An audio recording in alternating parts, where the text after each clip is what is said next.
Eburnio, además de criticar en mi camisa, dice que es una camisa Pepe Carioca. Yo digo que no, que es una camisa oscura. Pepe Carioca es llena de color, anaranjado, amarillo, verde. Y esta es una camisa oscura, un poco más moteada que las anteriores, pero es una camisa seria de verano. Esto en medio de una discusión sobre el juez Erdogan. Está muy sensible Eburnio, demasiado sensible, más de este que lleva esta pulsera de oro, ¿no? Una asociación subliminal ahí con la riqueza. Tiene con el juez Erdogan un asunto, porque lo ha condenado a Trump a pagar 355 millones de dólares, después le bajaron a 175, para que Trump pague por un juicio que, etcétera. No vamos a entrar en detalles. Lo importante es que este juez le ha hecho una trampa 22. Catch-22 era una película allá en los años 80, donde el concepto de trampa 22 es que si entras, estás fregado, y si sales, también. Por el lado que te agarre, estás fregado. Si el tipo paga los 175 millones de dólares, quiebra. Y si el tipo no paga los 175 millones de dólares, quiebra. O sea, está fregado. ¿Cómo? ¿Qué dice usted? Dice que quiere darle su moneda a Trump para contribuir. Eburnio, pero usted no va a lograr nada con eso. No lo va a ayudar. ¿Es usted trampista, Eburnio? Dice que vota Eburnio con los Tres de La Habana y que canta: ay, ay, ay, ay, por Dios, yo voy a votar. No, cállese.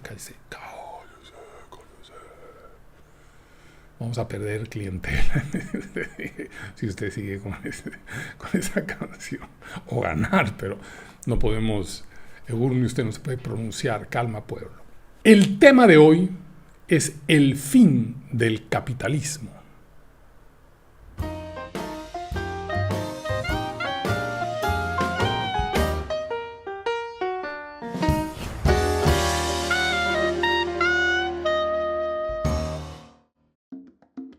La gula del picaflor, novela premiada de Juan Claudio Lechín en Kindle Amazon. Un congreso hispanoamericano de seductores galantes y perversos sesiona en un lugar secreto. 7 maestros de la pasión y el estropicio cuentan magistralmente sus historias de engañoso amor y ocasionalmente de tierno arrebato. Por solo $8.65, La gula del picaflor en Kindle Amazon. Advertencia: no se recomienda a militantes del marxismo cultural ni de lo políticamente correcto. Bueno, todos escuchamos hace mucho tiempo, hace muchos años, el fin del capitalismo. Ya el capitalismo está en su fin. Cualquier rato, chacatao, se acaba.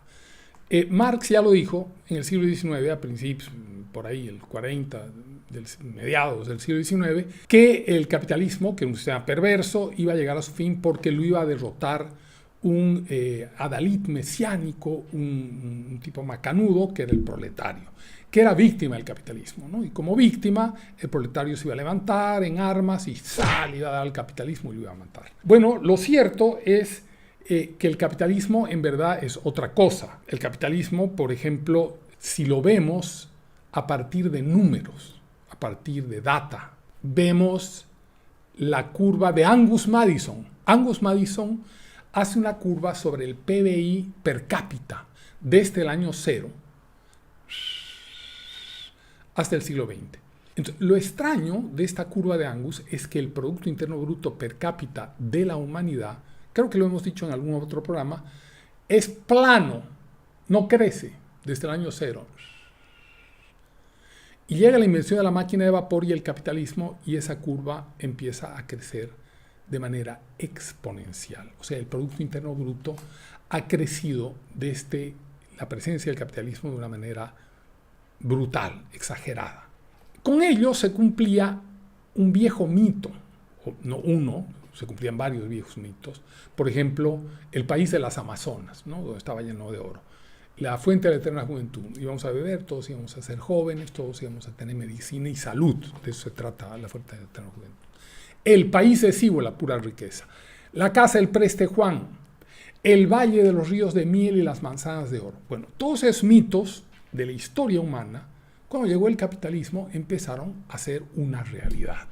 Entonces, la curva de Madison es lo que podríamos llamarle la realidad. Está hecha en base a números y a elementos fácticos. Y de pronto, en 1917,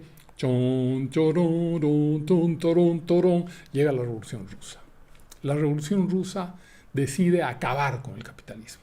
Es Marx convertido en hecho, en revolución.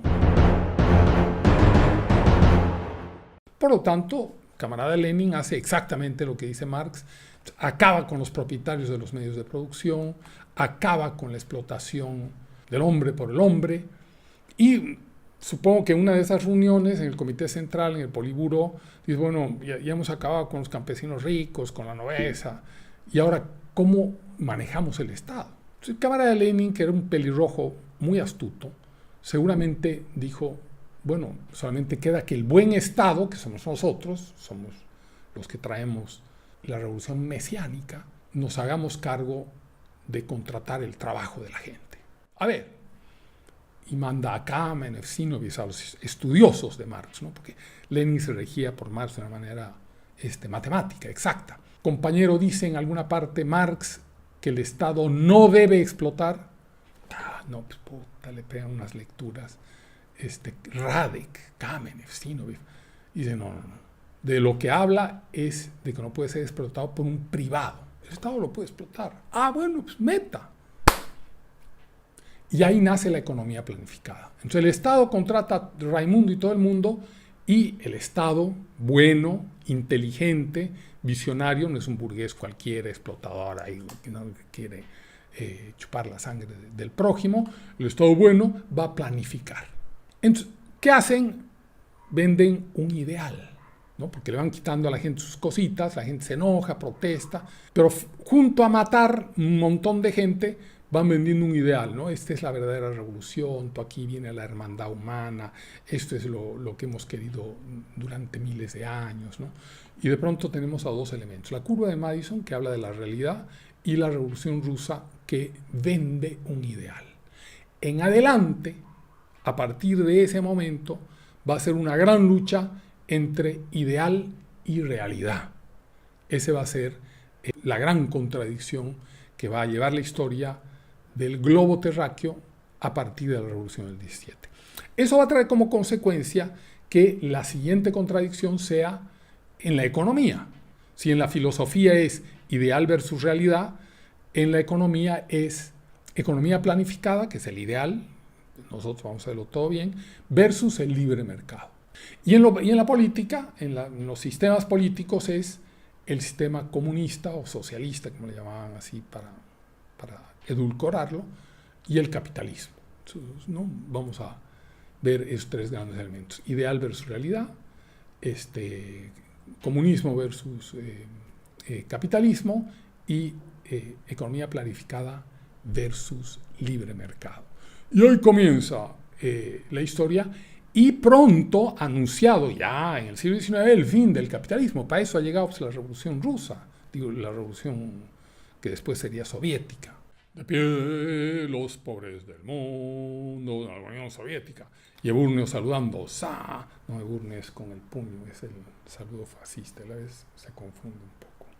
Llega la Revolución Rusa y empieza no solamente las grandes acciones, sino los grandes debates ideológicos. Y ahí que aparece Joseph Schumpeter, un crack del capitalismo, porque es uno de los tipos que ve exactamente cómo se va a desarrollar el mercado capitalista a través de la competencia. Schumpeter dice que la competencia va a hacer que mejoren los productos cada vez, que crezcan, que muten, que los ricos de hoy a través de la competencia van a quebrar y vendrán otros ricos más eficientes. Lo ve todo con absoluta claridad. Pero dice que por esa misma razón va a llegar el fin del capitalismo. Schumpeter. el más realista en el análisis del capitalismo, el más idealista en cuanto a la fatalidad. Y es que Schumpeter era medio caviar, era un caviarón, ¿no? Tenía su corazoncito socialista. Fue ministro durante el gobierno austríaco socialista en 1919. Cuando está ese debate ahí, están esas acciones, ¿no? Comunismo contra capitalismo, cuando de pronto 1928, 1929, la gallina. Crack de la bolsa en Nueva York, estalla el capitalismo en 1000 pedazos. Marx tenía razón, llegó el fin del capitalismo. Colas, la gente no tiene que comer, desempleos, los ricos se tiran de los edificios, quebrados, frustrados, no como los oligarcas rusos que los tiran, ¿no? Se tiran ellos porque ya no pueden sus grandes ambiciones, sus deudas, ¿no? Y en ese momento tremendo, el mundo obrero, el mundo popular dice, efectivamente, capitalismo es una mierda. Y por otro lado, los bolcheviques, los soviéticos, hacen pues su trabajo del ideal, ¿no? De la propaganda. Van mostrando en sus documentales, en sus películas, en sus narraciones, van mostrando gente trabajando, hermanada, todos felices, las mujeres con su trapito, en las industrias, limpias, bonito, todo el mundo fantástico, tipos musculosos, bien alimentados, ¿no? Entonces la gente evidentemente empieza a crecer, la militancia comunista, normal, la gente dice, bueno, esta promesa de abundancia es una falsedad. En cambio, el comunismo, la hermandad, no solamente producen y tal, y todos son iguales, sino que además son gente linda y fuerte y peleadora, ¿no? Y tienen una idea mesiánica que a todos nos conmueve. Eso se puede ver en varias cosas. Por ejemplo, hay una magnífica, maravillosa, extraordinaria obra teatral, en realidad el libreto, del venezolano José Ignacio Cabrujas, que se llama El día que me quieras, que es una preciosura, es una obra de arte ese libreto teatral, donde Gardel llega a Caracas, donde da su último concierto. Después, como muchos saben, Gardel vuela a Barranquilla, donde se estrella su avión y muere. O sea, el último concierto lo da en Caracas, y Cabrujas hace una elaboración que Gardel entra a una casa, unos helechos bellísimos, entra y se parecen a los helechos de la casa de mi madre, allá en Montevideo, ¿viste? Y la familia, los hijos, los padres han muerto, han heredado la casa, están debatiendo si vender la casa o no. El novio de una de ellas es comunista y la ha convencido a su novia de irse a la Unión Soviética, vender la casa para tener plata para irse a la Unión Soviética, para ir a las comunidades de trabajo. Él quiere participar en ese sueño de la fundación de una nueva hermandad humana. Es muy interesante el personaje porque todo el tiempo está hablando de la gente de aquella época de la Unión Soviética, ¿no? De autores, de escritores de la Unión Soviética, pero eso muestra cuán de moda y cuán presente estaba ese bienestar que había en la Unión Soviética. Bueno, el ideal eran los coljoses, los soljoses, toda esa cosa comunitaria, medio hippie, todos somos hermanos, charán, charán, charán, vamos a trabajar, a convivir, ¿no? Y ser felices. Ese era el ideal. La realidad de esa misma época, del día que me quieras, más o menos de esa obra de teatro, es que cuando los soviéticos ganan la Segunda Guerra Mundial en 1945, sovietizan todo lo que han liberado de los nazis, lo vuelven soviético. Este es mío. O sea, nada de que, bueno, hagan lo que quieran, quién les mando plata, que es lo que hizo Estados Unidos con el Plan Marshall. No. Sovietizan. Eso significa todos los gobiernos a partir de aquí en adelante obedecen a Moscú. O sea, crean países vasallos en todo el este. Y por supuesto, como ustedes saben, mitad de Alemania también, ¿no? Se hace un bloque socialista. Ya no solamente la patria del proletariado, la Unión Soviética, sino el bloque socialista. Par de años más tarde, de toda esta sovietización, agarran gente y la pasan de Rumania al Gulag, de Checoslovaquia, hace un merengue de gente. Miles de personas, millones de personas son maltratadas, todos los gobiernos son sacados, Y cuando hay alguien que se opone, le dicen que usted no cree en el ideal. ¿Cómo? ¿Usted no cree en el ideal? Fusílemelo inmediatamente, por favor. No, ¿cómo no voy a creer en el ideal humano, el proletariado? Bueno, vaya a su casa, consiga su tarjeta de racionamiento y apoye. Vaya a gritar, viva, viva, ¿no? Y así se organiza todos esos 15 países, 10, 12 países, que es un montón los países eslavos. De añitos más tarde, la Revolución China, oye. Con la Revolución China, semejante paisote, mitad de la humanidad comunista, ¿no? Entonces, entre tanto, el capitalismo que estaba agonizando, porque ya había triunfado el comunismo, ahí en el crack de la bolsa estaba agonizando el capitalismo, fin del capitalismo, había triunfado el comunismo, pero no, capitalismo ahí, ¿no? agonizando, pataleando, se empezó a recuperar, y en los años 50, no, ya volvió como al ring, ya estaba como recuperado el capitalismo. Años 50 ya los automóviles norteamericanos, ¿no? James Dean, los años 60, ¿no? Ya su jopo, el cine, ¿no? Se empieza a recuperarse el capitalismo 60, ¿no? Rock and roll, el twist. Años 70, principios de los años 70, yo militante del Partido Socialista de los Trabajadores trotskista en Venezuela. Nuestra casa iglesia quedaba en el barrio La Pastora, Caracas. Y ahí íbamos, no barríamos así como unos devotos. No teníamos reuniones, compañeros, nos queríamos así, ¿no? Éramos como de la misma grey. El fin del capitalismo, compañero. Se insistía desde Marx imperturbablemente que el capitalismo estaba llegando a su fin. De ahí me iba a la universidad con mi amigo Salomón Raidán, que ya les he contado en alguna oportunidad de quién es. Éramos de colegio, nos íbamos a la Facultad de Ingeniería hechos a los grandes, ¿no? Que tomar el cafetín, ¿no? Tomar un café. Ahí todos los que veíamos creíamos que eran revolucionarios. Y ahí llegaba el hermano de Salomón Raidán, Enrique, floco, así parece un espagueti, su barba, ¿no? Mesiánica, pelo corto, barba, blue jeans y botas de guerrillero, flaco, ¿no? Gesticulaba así, ¿no? Chico, ustedes, huevones, decían, lo que tienen que hacer, haz peso que el sistema se cae. Haz peso que el sistema se cae.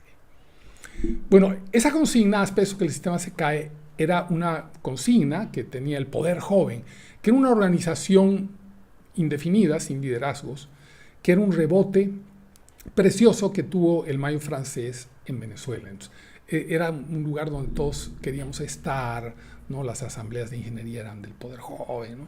Entonces, pero ese aspecto que el sistema se cae no significa otra cosa que el fin del capitalismo. Entonces, en todas partes era el fin del capitalismo. Y por supuesto, Salomón y yo, que éramos los estudiantes de colegio, carne de cañón, salíamos a tirar piedras a la Plaza de las Tres Gracias contra la policía, a hacer peso para que el sistema se caiga. Y ese era nuestro ideal. La realidad es que Venezuela, con el sistema capitalista, en ese mismo momento, le iba muy bien. Mis tíos en Caracas eran de clase media. Vivíamos en un departamento de 2 dormitorios, mi tío tenía un Volkswagen, y poco a poco fue cambiando de auto, fuimos cambiando de departamento a la planta baja de una casa, después mi tío compró una casa. O sea, con el tiempo el sistema funcionaba en Venezuela y nosotros, mi tío trabajador, por supuesto, mi tío Nasib, trabajador, otra vez yo planteaba el ideal, la revolución y el mundo de la hermandad social comunista, y mi tío planteaba las realidades, ¿no? El que llevaba el plato lleno a la mesa y me daba los 30 bolívares para mi semana, era la realidad para que yo fuera a cacarear el ideal. Le estaba yendo bien al capitalismo, años 70, 80, inversamente a lo que había pasado en el crack del 28, el capitalismo le iba bien y al comunismo le iba mal, ¿no?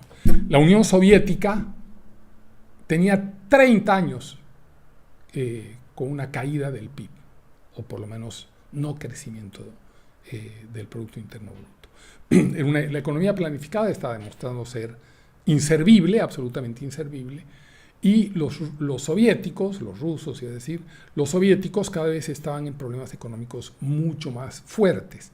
Ya se habían separado de la China, nuestro tercer jugador comunista de los años del 47. Ese gran bloque comunista se separó a mediados de los años 60. Los chinos andaban como gallinas sin guato, ¿no? Y lo sacan a Mao, lo sacaron a Mao Zedong. Su gran timonel, su gran hombre, X y Z, lo sacan, y es ahí que los chinos dicen, al parecer, no, dicen los chinos, este sistema de la economía planificada no sirve. Y ahí aparece Kissinger en los años 70, que cree descubrir a los chinos, dice descubrir a los chinos como un Marco Polo moderno, y consigue, gran victoria para el bloque capitalista, consigue que los chinos empiecen a trabajar con el capitalismo, empiecen a aceptar inversiones del capitalismo. Los chinos un poco al principio reticentes, llega Deng Xiaoping y dice, bueno, ¿no? Esto de la ideología, no importa de qué color sea el gato, lo importante es que case ratones. Entonces los chinos, ¿qué tenían para ofrecer los chinos? Bueno, los chinos tenían para ofrecer mano de obra que costaba cero, porque vivían muertos de hambre, están verdaderamente muertos. Por hambruna se murieron 40 millones de chinos con unas teorías de Mao de industrializar el agro en los años 50, o sea, una barbaridad lo que habían hecho con el pueblo chino el comunismo. O sea, los millones de muertos son incontables, ¿no? Y ahora seguían sin generar. Entonces, cualquier cosa que viniera el capitalista y les pagara era pues multiplicar por n el cero, ¿no es cierto? Los capitalistas, obviamente que no ven más allá de sus narices ni del balance de cada año, dijeron, Caracas, esta es la nuestra, y fueron a pagar miserias, pero a tener mano de obra paulatinamente cada vez más calificada. Y los chinitos, pacientes, ¿no? Siéntate a la orilla del río a ver pasar el cadáver de tu enemigo, dejaron que invirtieran y fueron creciendo y creciendo. El mundo capitalista estaba feliz, porque el burgués, el concepto de liberal, es que la avaricia, la generación de riqueza es natural. Y que cuando tú dejes a la gente libre, se va a ir, ¿no?, directamente a generar riqueza. Entonces, esa es una premisa. Entonces dijeron, los chinos, en lo que vean plata, en lo que vean desarrollo económico, se van a volver capitalistas. Lo que a veces olvidan los liberales es que no solamente la avaricia y no solamente la búsqueda del lucro es natural, también es natural la ira, también es natural el poder, ¿no? También es natural la degollina, ¿no? También lamentablemente es natural el asesinato, ya está en la Biblia, ¿no? Entonces, no es que si dejas todo naturalmente va a llegar al capitalismo, porque hubiera llegado cuanto a.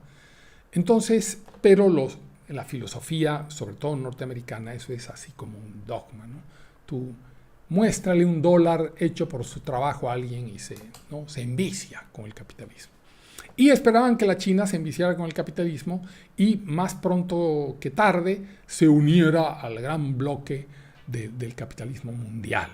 Los años 80, hemos hecho un recorrido del fin del capitalismo con el crack de la bolsa del 28, renace el capitalismo, había ganado el comunismo, ¿no? Se agarran el este europeo, aparece la China comunista, por supuesto Cuba después, y con los años empieza a languidecer el comunismo y empieza a surgir el capitalismo que es agonizante, ¿no? Y en los años 80 estaba pues fortachoncísimo el capitalismo y el comunismo estaba muy débil. Además estaba el capitalismo aliado con la China, ¿no? Lo cual era mucho respaldo. Y he ahí que el presidente Ronald Reagan de los Estados Unidos, ojo al charque, ve una ventana de oportunidad, le pega un zarpazo y lo hace caer al comunismo. O sea, el capitalismo, que era el fin del capitalismo que anunciaba Marx en 1990, el que cae es el comunismo. Claro, no se puede hablar en ese momento cae el comunismo soviético. No se puede hablar del comunismo chino porque había la certeza, la seguridad, casi matemática, que los chinos tenían un pie en el capitalismo y otro en una cáscara de plátano. O sea, cualquier momento, Saki, esos chinos, ¿no?, entraban a formar parte del bloque de la libertad y tal. Fue tremendo la caída de la Unión Soviética. Posiblemente hasta hoy no se haya evaluado porque rápidamente se cantó victoria. Y la caída del bloque socialista, de lo que se llamó el bloque socialista, no solamente tuvo el efecto de tumbar al bloque socialista, ¿no? O sea, algo que no se ha analizado regularmente es los efectos que tuvo en Europa. Hubo un reordenamiento en Europa. De todos los países del este entraron a la democracia. O sea, ya es un reordenamiento monumental. Al deshacerse la Unión Soviética, muchos países que la Unión Soviética había capturado se independizaron, hicieron también sus repúblicas, pero además, y es algo de lo que poco se ha hablado, hubo la unificación alemana. No es que se haya hablado poco de la unificación alemana, sino de esto que vamos a ver. Los norteamericanos permitieron la unificación alemana, la victoria europea, el aumento de sus mercados vecinos en el este, en la zona eslava, a cambio de nada. Eran los triunfantes. Los verdaderos triunfadores contra la Unión Soviética habían sido los americanos y se comportaban como triunfadores y hablaban como triunfadores. Yo no sé qué pasó, pero sí puedo adelantarles esto. Toda la socialdemocracia latinoamericana empieza a caer a partir de 1990.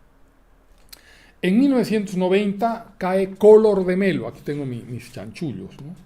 En 1990 cae Collor de Mello. En 1992, Alan García, socialdemócrata también peruano, huye, perseguido por la ley, a Colombia. 1994, Carlos Andrés Pérez, socialdemócrata venezolano, entra a prisión. Mismo 1994, Jaime Paz Zamora, su partido, el MIR, es acusado de tener narcovínculos. Por lo tanto, se produce una ruptura del partido, etc. O sea, de pronto todo se debilita y vienen políticos de sustitución pro-norteamericanos. Entonces, yo no puedo creer que solamente los corruptos, los que acusados de corrupción, porque después se demostró que Carlos Andrés Pérez no era culpable, etcétera, etcétera, que Jaime Paz no tenía narcovínculos, pero es otra historia. Lo cierto es que los que se posicionan son los políticos pro-norteamericanos. Y todos esos políticos pro-socialdemocracia europea, alemana, y no protesta la socialdemocracia europea. Claro, como la acusación era de corrupción, pero ni siquiera dijo investigaremos a Muquis. Entonces, algo hubo para negociar semejante acuerdo geopolítico, porque hay otros casos que podemos ver. Entonces, era el precioso pago que le tenía que dar Europa a Estados Unidos a cambio de la unificación alemana, la caída de la socialdemocracia en América Latina. Ahí están los datos. Nadie más cayó por corrupción fuera de los socialdemócratas. Otro gran efecto del triunfador, ¿no? La globalización. Las empresas locales norteamericanas pasaron a ser empresas globales. Starbucks, que tenía en Seattle, ¿no?, sus cafecitos ahí, se expandió por todas partes del mundo. McDonald's, que era importante en Estados Unidos, a todo el mundo. De Kentucky, ¿dónde quedará Kentucky, no? Es un estudioso para encontrar Kentucky en el mapa de los 50 estados norteamericanos. El coronel Sanders con sus pollos fritos en todo el mundo. Era el victorioso que, así como en la Segunda Guerra Mundial se había vuelto hegemónico Estados Unidos al triunfar contra la Unión Soviética, ratifica esa hegemonía con una expansión de sus mercados y una globalización de sus empresas locales. En 1992, de manera, creo yo, demasiado temprana, aparece un profeta norteamericano, aunque de origen japonés, Francis Fukuyama, y decreta el fin de la historia. Finalmente, caído el comunismo, ¿no?, la democracia liberal se ha impuesto forever, para siempre. Era demasiado temprano, me parece que fue un oportunismo para aprovechar, para que nadie, ¿no?, le gane la lid y volverse de lo que todo el mundo estaba esperando que se diga, ¿no? Alguien que analizaba la historia y todo y decía, ven adelante ya, solamente la economía liberal, el comunismo está derrotado. Es un tema que ha ido por ciclos, el fin del capitalismo, el fin del comunismo, el fin del capitalismo, el fin del comunismo. Sin embargo, va a haber un renacer del comunismo de otras maneras. Pero eso lo vamos a ver en el fin del capitalismo 2. Eburnio, despídase, enjollado y trampista Eburnio, diga usted adiós a todos sus fans, sea educado y diga adiós con su moneda, ¿no?, como campanilla su moneda. Trampista y enjollado Eburnio, adiós.